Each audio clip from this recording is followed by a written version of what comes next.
So they, No. how are you hooking a database endpoint up that you have to host the database somewhere then, or?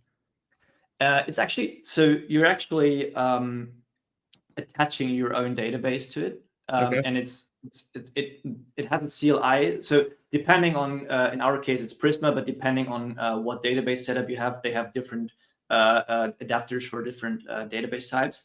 But they actually have like a migration inside the CLI of better-auth. So you can simply say better-auth migrate, and it will create the necessary schema models inside your Prisma schema. So you can easily just add Okay. that to your database.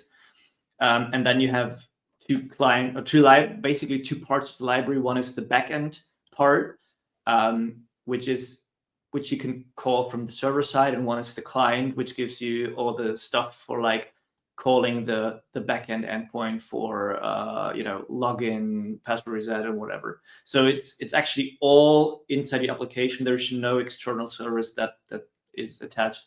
Nice. And that was one of the most important things to me, that you have full control over all parts. And maybe as an example of how flexible better-auth is, it gives you, so it has a very good plugin system where you can easily add your own plugins, and you have for example database hooks for things like session creation, user creation, and so on. You can just hook into that part and say, okay, now here's the session created.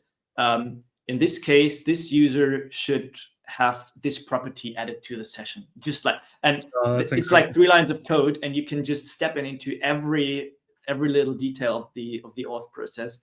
And that's something where I think right now the biggest player still, I think, is Nextauth, and it's just missing out on that.